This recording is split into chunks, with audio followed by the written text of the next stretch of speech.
What's going on, guys? Welcome back to another episode of Quincy Ball Sports. And today we are going to be doing the Week 14 recap of college football, aka Rivalry Week, aka the last week of the season, aka when some people's seasons ended. But also, we will be doing a college football. We're going to be discussing why the rankings next week are tomorrow. Why the rankings tomorrow are going to matter a lot when it comes to the selection. When it comes to, I think it's on Sunday. So we can't call it Selection Sunday. I think that's what it is.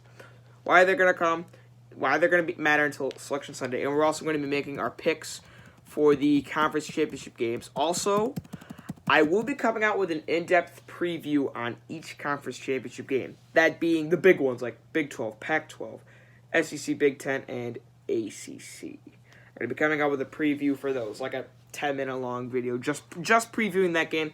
I think what we'll do is we'll do the SEC and Big 10 tomorrow. We'll do like the Big 12 and the Pac-12 one day, and then we can do the ACC and like little count. I don't know. We'll figure it all out.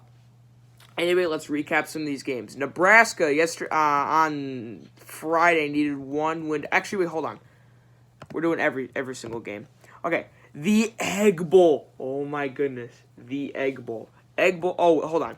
Okay, Akron played Ohio. Ohio won to become 6-6 and bowl eligible. The Akron Zips finished at 0-12. That is tough. Not a single win all year. Sorry, Zips. North Illinois beat Western Michigan. The Egg Bowl. So it was 21-14 or whatever, and Ole Miss was backed up at like their own 20. And this is like a huge game for both of these teams. This is like both of these teams. This is their entire season, beating Ole Miss or Mississippi State. They get this long pass on like 4th and 20. They eventually drive down to the goal line, but they couldn't punch it in. But Mississippi State kept getting offsides flags. And with about 4 seconds left, they run a little dump down pass over, cuts it into the end zone to tie the game. His celebration, he acts like a dog. He hikes his leg like he's taking a piss on the Mississippi State field. Ref goes, flag. Obviously, it's a flag. I mean, I'm usually the one that's like, come on, that's not an excessive celebration. That's a bit excessive. And you know what happens next. The extra point is backed up. Wide right. They lose the game because the guy had to hike his leg like he's taking a piss on the field. Iowa, with a game-winning field goal as time expired, beat Nebraska. Nebraska will not be bowling this year. Cincinnati ended up topping Memphis in a game. Cincinnati was able to beat Memphis, and the winner of that game hosted the AAC championship game. So it's going to be the same two teams, except Memphis is going to host. And Memphis will probably be the best shot to go to a New Year's Six Bowl. Here's what I see. So Boise State beat Colorado State in a little bit of a struggle win against Colorado State. Colorado State held it close, only won by 7 points. I think if Memphis wins, they're definitely going to the New Year's Six Bowl as the non-Power 5 team. If Cincinnati wins, both of them will have 2 losses, and then I think you give it to either Boise State or App State. We'll see what happens there. As I said, Boise State struggled with Colorado but did get the win. Virginia and Virginia Tech. Virginia hadn't beaten Tech in 15 years. And Bryce Perkins, quarterback for Virginia, my man balled out. He had himself a game. Up early, Tech ended up scoring 21 points in the third quarter. They really turned it on that quarter. But late in the game, Virginia got a field goal to take the lead. And struggling back near their own goal line, Virginia comes in, forces a fumble, and they just jump on it in the end zone for a touchdown. And that was all they needed to win. Virginia will be taking on Clemson in the ACC championship game. Next, Appalachian State ran over Troy. Texas was able to beat Texas Tech. Texas is back to losing 4 games a year. 5 games a year, actually. Buffalo, Khalil Mack's alma mater, beat Bowling Green. Kent State beat Eastern Michigan. They are now bowl eligible. Kent State was bowl eligible with the win. Ball State beat Miami of Ohio. Central Michigan beat Toledo 49-7. Missouri beat Arkansas. Washington beat Washington State in the Apple Cup. They pretty much own Washington State. You can now be considered property at this point. Cougars, I'm sorry. West Virginia beat TCU by 3. TCU will not be bowling this year because of that loss. South Alabama got their 2nd win of the year. They beat Arkansas State. South Florida got killed by UCF. Now to the Saturday games. Ohio State and Michigan. Michigan's playing better football this year. They've avenged for those 2 losses. We're gonna walk our happy ass into the big house, and you got steamrolled by Ohio State.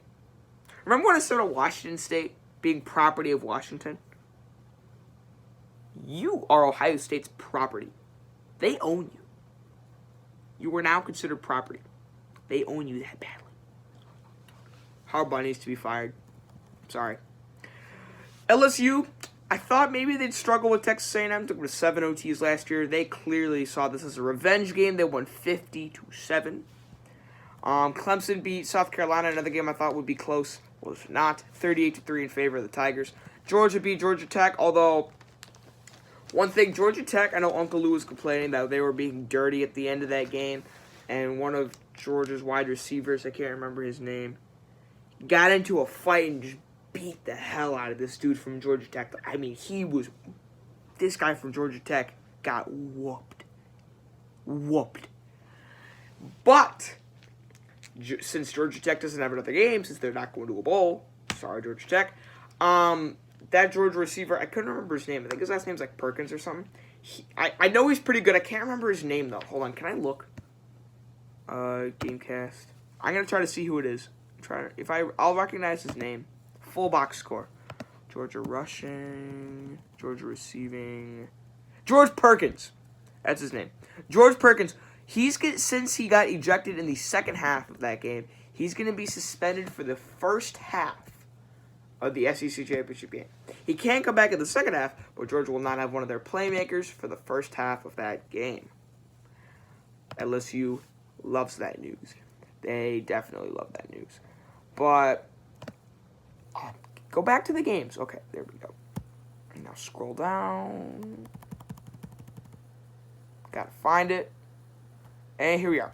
All right, the Iron Bowl. What a game. I'm going to look at Gamecast for this one because I want to see the win probability. Because the win probability chart, it's going everywhere. Everywhere it was going. So, excuse me. So it was back and forth. It was 24-24 with a minute left in the half. But Alabama, trying to get maybe a field goal before half. They dump it down over the middle to Jalen Waddle, which, by the way, man can fly. If he's available in the second round, Bears, pick him up. He's so fast, dude. I don't understand how anyone catches him.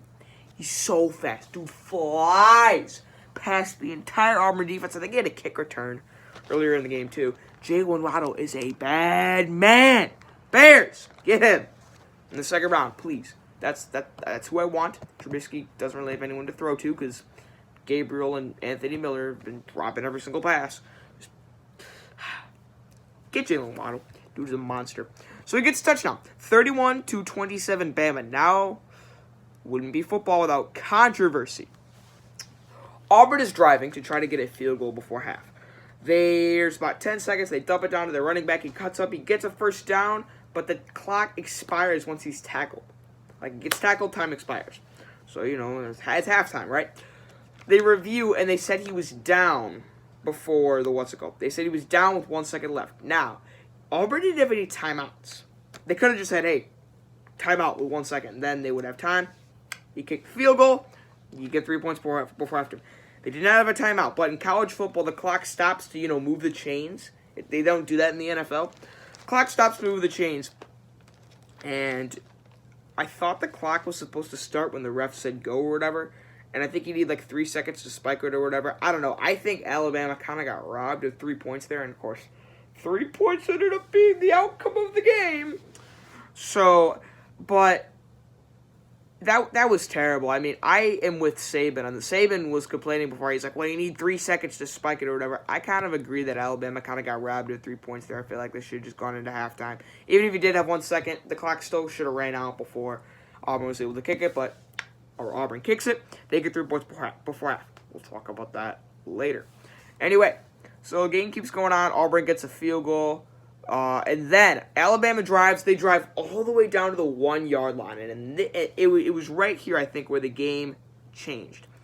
Mac Jones, they look like they're just going to pound it up the middle to Najee Harris, but Mac Jones ends up rolling out, and Harris, slips out of the backfield. He's wide open over here. Mac Jones throws it to him, but before Najee Harris can turn around, it hits off his back. And this Auburn defender that's basically burnt off the play is right behind him. It tips off his back and right into his hands. And there's nobody 100 yards, wander over yonder, to stop him. Off to the races. Mac Jones is the only one even near him. He scores. That, I think, shifted the momentum in my opinion.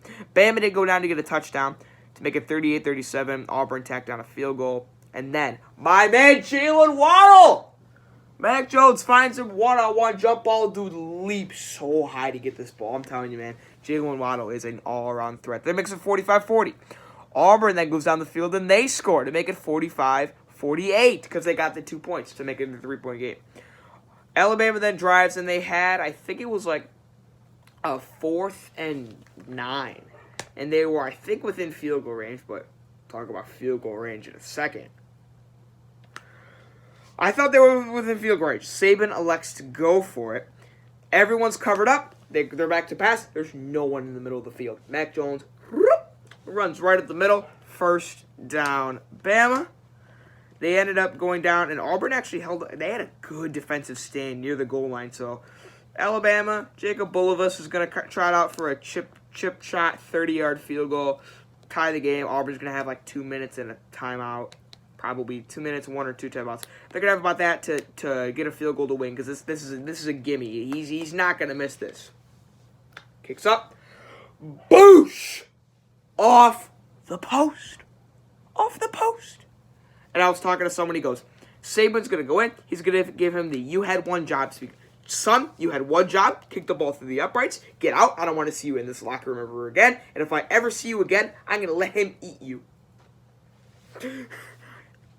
He is the most hated man in the state of Alabama right now. How do you miss that? How do you miss that? I'm pretty sure a high school kicker can make a 30-yard field goal. And I know the pressure, but you're on a scholarship to kick a field goal. You don't have to make it from 50 yards, which, by the way, Auburn's kicker is a stud. Dude kicked, I think, at least 2 50-yarders this game. You gotta make that field goal. I'm sorry. You have to make that.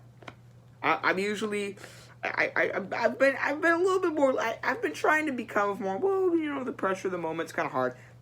You gotta make that kick. And then Auburn, I think Uncle Lou said it best. So Auburn, they start running the ball, and Bama's stopping them. They're using their timeouts. It looks like they're gonna have about a minute left. It's 4th and 5. Game's not over yet.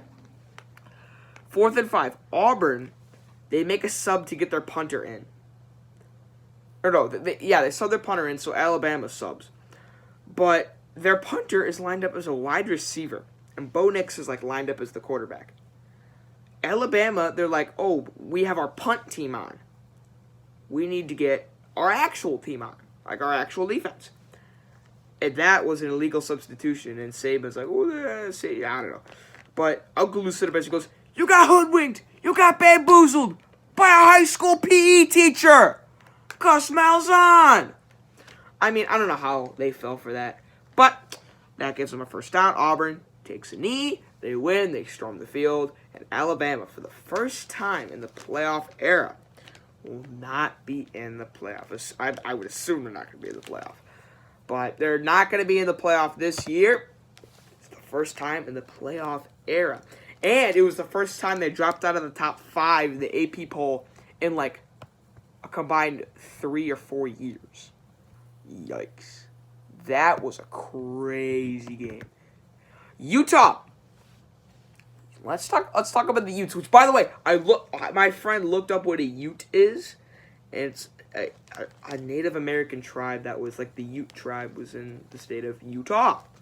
So that's why that's why they got the little feathers on the U logo. They rolled over Colorado, and I'm telling you guys, Utah looks like a solid team. Solid team Utah is. They're going to be the front runner probably to get that 4th spot if Georgia loses. Oklahoma beat Oklahoma State. Thought this would be a trap game. Picked Oklahoma State. That did not end up working out. Oh, Minnesota.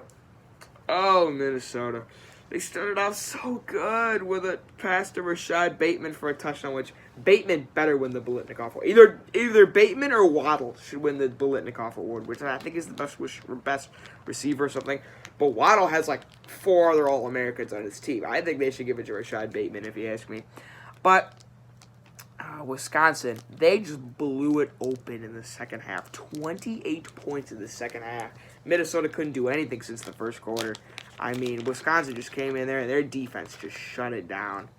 Taylor was running all over them, and Minnesota's not going to the Big Ten Championship.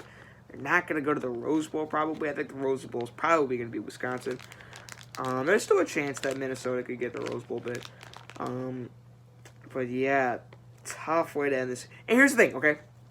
Minnesota finishes 10-2. Great season. Wonderful season. I mean, everyone thought I thought Minnesota. I predicted them to go 5-7. Way surpassed my expectations. Minnesota, great season. Alabama finishes also 10-2, and they're seen as a colossal disappointment. Just think about that. Baylor beat Kansas 61-6. They, I think, can control their own destiny in some way to the playoff. Penn State beat Rutgers. Florida beat Florida State. Oregon beat Oregon State. Notre Dame beat Stanford. Kansas State beat Iowa State in a bit of an upset. Coastal Carolina beat Texas State. Tulsa beat Eastern Carolina. Marshall beat FIU. Kentucky rolled over Louisville. Northwestern upset Illinois. I was a little bit surprised by that one. On the road, I thought Northwestern would have a tough time. They didn't really play that well this year, but they get their first win in the Big Ten. They upset Illinois, and they get the Land of Lincoln trophy. Indiana and Purdue, oh my God, a 3 OT thriller for the Oaken Bucket. I knew a lot of people that were at that game. Indiana ended up winning that game, but this dude from Purdue, he like slipped down, and as he's like recollecting himself to get up, he made an insane diving catch. It was sick, dude. All right, Syracuse, Wake Forest. So Wake Forest was down by 3 in like double overtime. So like if they get a touchdown, they win. And this guy threw an interception, and this man from Syracuse ran it all the way back. Crazy play at the end of that game. Western Kentucky beat Middle Tennessee in the 100 Miles of Hate game. Charlotte beat Old Dominion. Air Force beat Wyoming. Air Force is looking pretty good, to be honest with you. Liberty beat New Mexico State. Rice beat UTEP. UNLV beat Nevada. There was a huge fight at the end of that game. Both of those teams. Now, Old Nevada's going to a bowl game. Temple beat UConn. FAU beat Southern Miss. Louisiana Tech beat Texas San Antonio. Boston College beat Pitt. Miami. Oh, Miami. Whatever will we do with you? Duke beats them by 10. Michigan State beat Maryland. We're going to a bowl game, baby. Woo! We're going to play Florida State in the We Have No Business Being in a Bowl. God, one of the worst seasons from a bowl team. I don't think we beat one good team. Indiana's like our best win. Tennessee beat Vanderbilt. UAB beat North Texas. Utah State beat New Mexico. SMU beat Tulane. Georgia Southern rolled over Georgia State. Navy beat Houston in a pretty good game.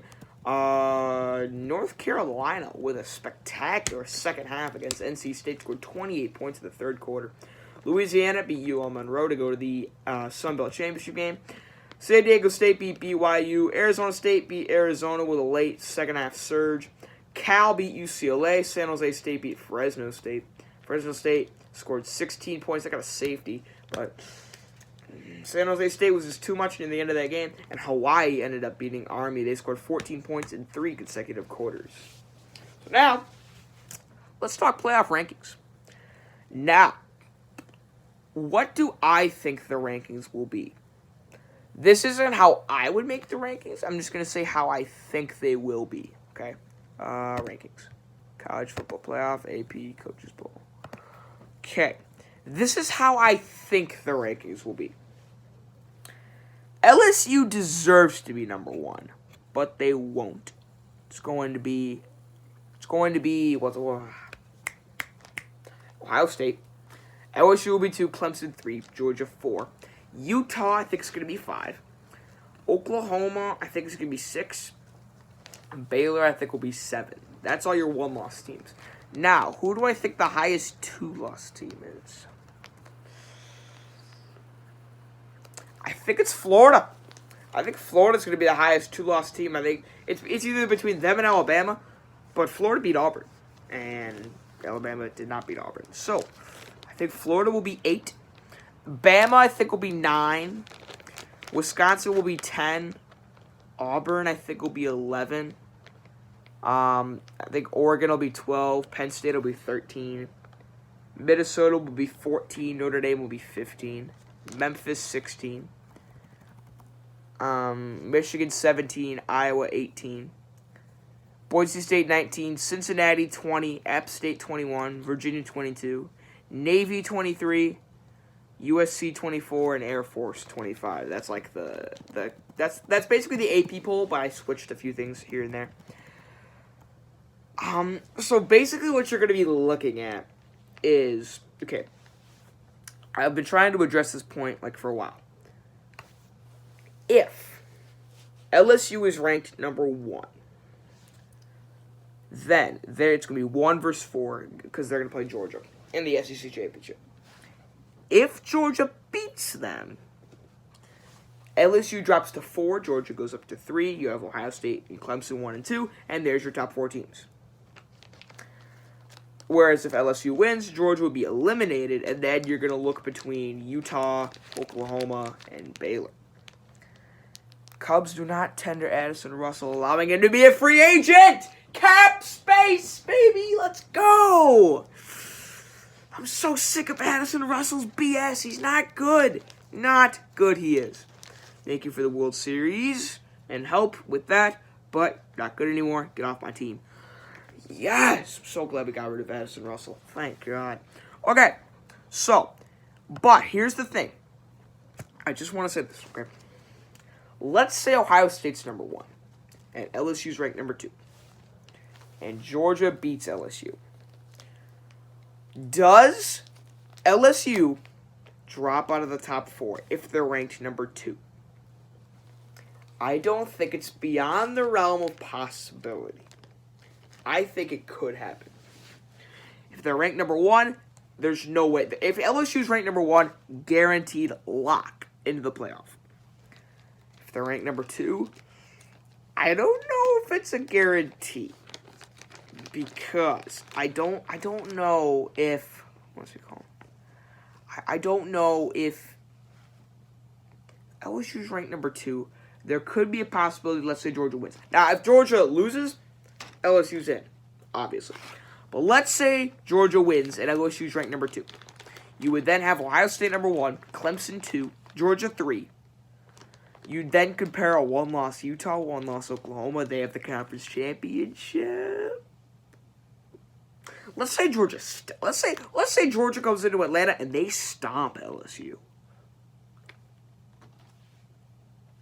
I don't know, man. I don't know. I'm just saying. I think if LSU's ranked number 1, there's no way they drop out of the playoff. But I do think there's a, and then if Ohio State's number 1 and Wisconsin beats them, does Ohio State fall out of the top 4? I don't know. But I think whoever's number 1 is a lock to get into the playoff, even if they lose. Now, another thing that comes up. Virginia is playing Clemson. Let's say Virginia wins. I don't think they will. But let's say they do.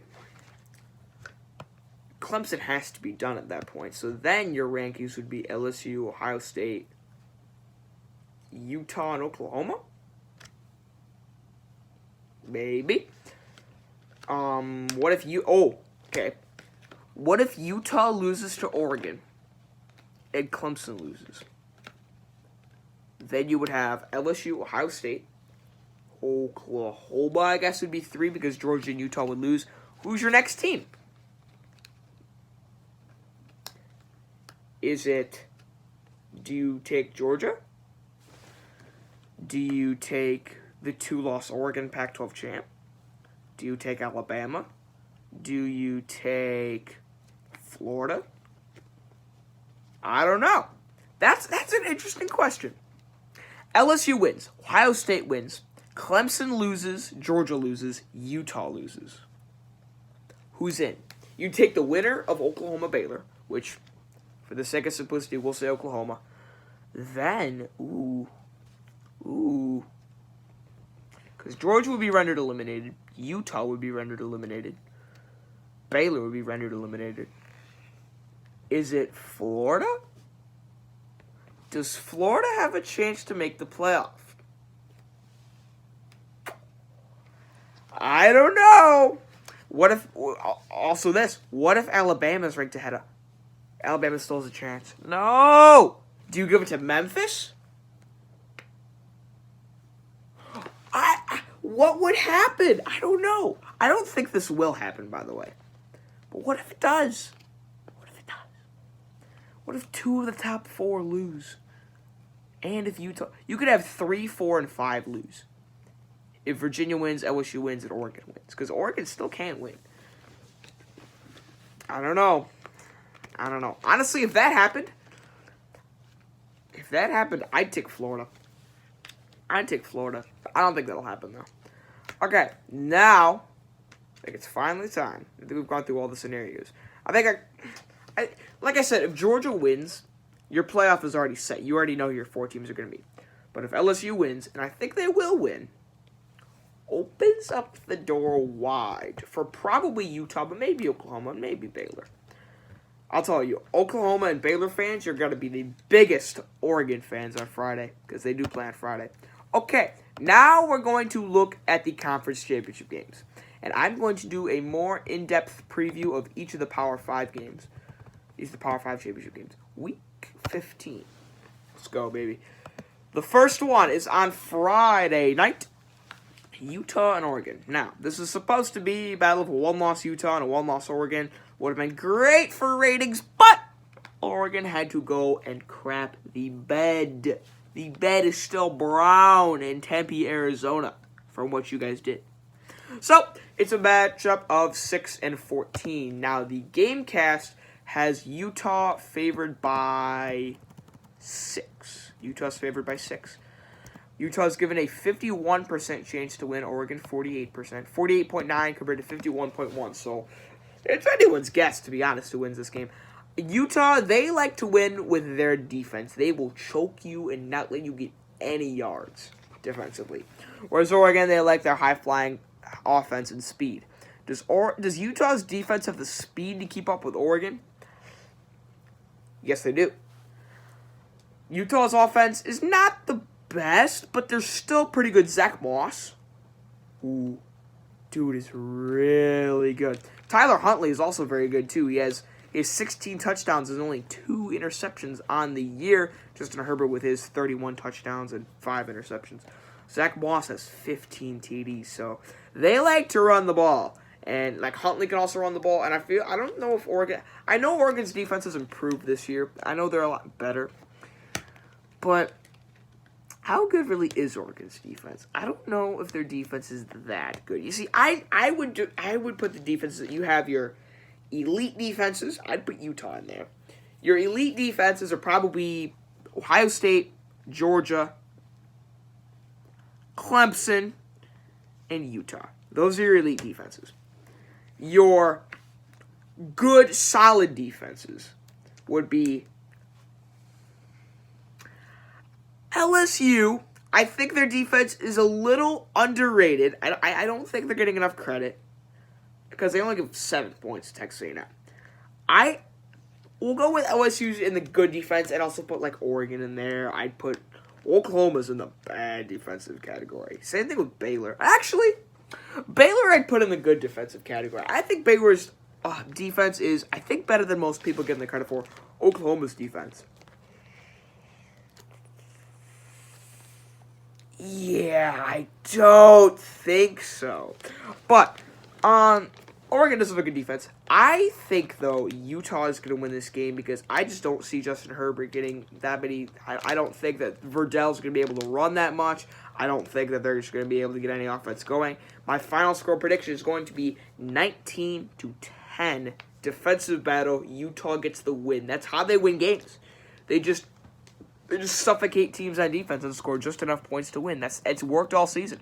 And like I say, Utah's loss was on a Friday. They haven't lost on Saturday this year. I like to keep that, narrative going. However, this game is on Friday, and they did lose on Friday. So short turnaround, I guess, 1 day shorter. But, it's the same thing for Oregon. I think Utah wins this game. Our next conference championship is going to be the Big 12. Baylor and Oklahoma. Oklahoma in this game is favored by 8, and they have a 69.4% chance to win. I think Baylor can hold this game close, because here's the thing, okay? Baylor could be in the driver's seat for the playoff. If they would have just, oh my God, they had a 28-3 lead against Oklahoma. Let's say Baylor holds on to that lead and they stomp Oklahoma. Let's say that they hold on. Let's say they win like 40-10. They stomp Oklahoma. They're probably number 4 right now. Maybe 5. I don't know. But I'm telling you, Baylor, they screwed themselves with that loss. But they could still get in the playoff if they win this game. But the winner of this game, I think they need Oregon to win. Because I don't see a 1-loss Baylor or 1-loss Oklahoma jumping a 1-loss Utah. Don't see it happening. So they're gonna be there. So the way that the winner of this game would get in, if Jalen Hurts is Oklahoma's leading rusher, I guess that kind of makes sense, but that's still just odd to look at. Oh my God, looking at these stats compared to like Jalen Hurts. Oh my God, Jalen Hurts has as many rushing yards as like Zach Moss. Like that shows you how bad the Big 12 is defensively. Sorry, but both these teams need Oregon to win, which is not beyond the realm of possibility. Oregon's still a very solid team. I think they can win this game. In this game though, I think Oklahoma's gonna win just because I like Charlie Brewer. But, I mean, what really screwed Baylor last game, and their game against Oklahoma, was turnovers. Too many inexcusable turnovers. Charlie Brewer was just making some bad passes, and they had some fumbling problems. And they can just hold on to the ball. I actually see Baylor coming away with a win. So much so that I'm going to pick them. I think Baylor wins this game. They looked so good in that first half. If they can just fix a few things that happened in the second half, it's going to be all they need to win. I'm taking Baylor. More in-depth preview from this game coming later this week. The Sun Belt Championship is App State, Louisiana. I think App State's going to host this. Yeah, because Little Conferences, the team hosts. I'm going to take App State, although Louisiana will hold this close. They're 10-2, 7-1 in the Sun Belt. I do think that Louisiana holds this one pretty close. Cincinnati, Memphis. I think we have a repeat of what happened this last week. I think it's same place, same location, because Memphis won that game. They're going to stay there. I think they've got a good thing cooking down there. I think Memphis wins this game, and they will be representing the little schools in the New Year's Six. Georgia LSU, the big one. Basically, okay, so like I said, the entire way that the playoffs are going to work revolves on this single game, because Utah fans need Georgia to lose, and Oklahoma fans need Georgia and Utah to lose. Same thing with Baylor fans. But this is the game that I think is just going to dictate all. I'm probably going to do a full game stream for this game. It's that important. Most likely a full game stream coming for this game. LSU has a 55% chance to win, and they're favored by 7.5. Now, like I said, Georgia will be missing a wide receiver at the start of this half. What's his name? Ridley. Yeah. No, not Ridley. Forgot his name again. My bad. Shows how much I know about college football. Anyway, so this game's going to be in Atlanta. I'd say a home field advantage for Georgia. Atlanta's in, Georgia field in, no. So, I think that this plays to Georgia's strength. But I'm very worried about their offense. You see, the reason Georgia choked the lead last year against Alabama and in the championship against Alabama is their offense can't score points in like bunches. Like, I don't like Georgia's offense. So while LSU's defense might not be great, I think they're still serviceable. I saw people say that LSU's the Oklahoma of the SEC, which I don't buy into. I think LSU's like they're DBU. I think their defense is still passable. I think Georgia's going to win this game, if they do win this game, on the ground. Like, Swift needs to get, like yards in, like, bunches. Like, he can average, like, 5 yards, just 5 yards, 5 yards, 5 yards, short pass. Like, I'm not a believer in Jake Fromm.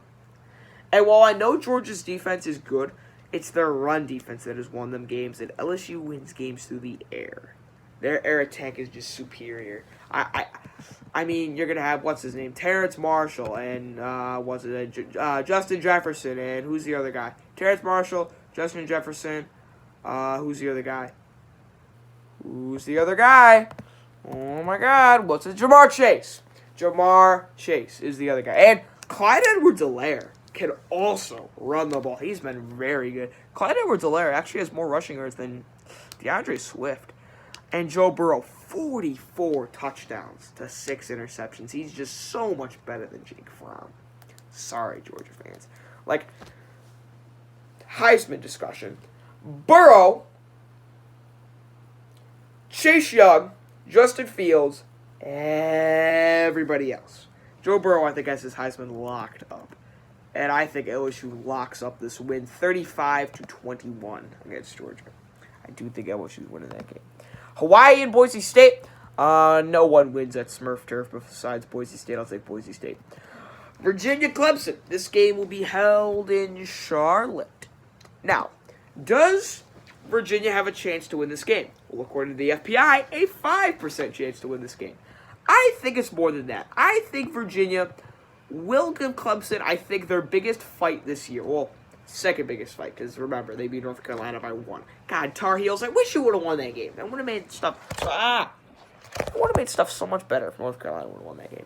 But Bryce Perkins, I think, is a wild card this game. He's their leading rusher.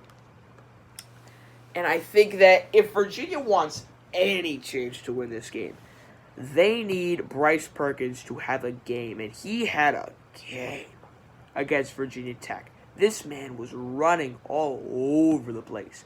His 11 rushing touchdowns. That's like about a rushing touchdown a game. I like Virginia's chances. I think they will have a better chance to win this game than most will give them. But their defense has to show up in a big way. And if we look at the Cavaliers' points allowed, let's see, allowed 14 to Pitt, 17 to William & Mary, 24 to Florida State, 17 to Old Dominion. So that's not a lot. 35 to Notre Dame, not very good. Allowed only 17 to Miami. They did lose that game. Allowed only 14 to Duke. Allowed only 28 to Louisville. Allowed 31 to North Carolina. Okay, so their defense isn't great. But they're going to be the big difference. If Virginia needs to win this game, their defense is going to have to show up. And I think the only reason I don't see it happening. I just think ETN is just such a great running back. I mean, Higgins and what's his name? Justin Ross, I feel like I can just run all over him. I feel like we just forget how good Clemson is. Like, this team won the national championship last year. Newsflash. First undefeated team since, like, Yale in 1915 or something. Clemson's going to win this game. I'm going to say 42-28. I think Virginia gets some points, but I don't think that. I don't like their chances. I mean, I think I'm giving Virginia more of a chance than I think anyone else on the planet. I mean, and we have seen stranger things happen in the last one, Ohio State and Wisconsin. Now, when these two teams met the first time, not pretty. They were trying to... Wisconsin tried to block Chase Young with a tight end. What are you doing? Like, they were consistently having a matchup against a tight end. Like, I don't understand.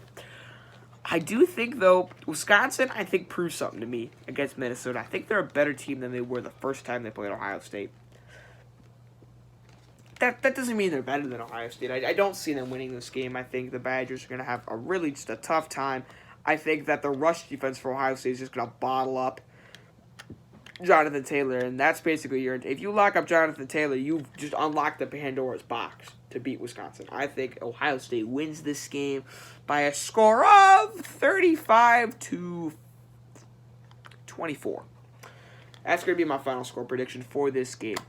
In-depth preview coming for all the Power 5 Conference Championship games. That will be later this week. MSU plays Duke tomorrow in basketball. Can't wait for that. Also, the rankings come out. Probably will have 2 videos on those respectively. And those Conference Championship videos, I'll be, just dropping them in throughout the week. But thank you guys for watching. I'll see you next time to the 40-minute video. Peace.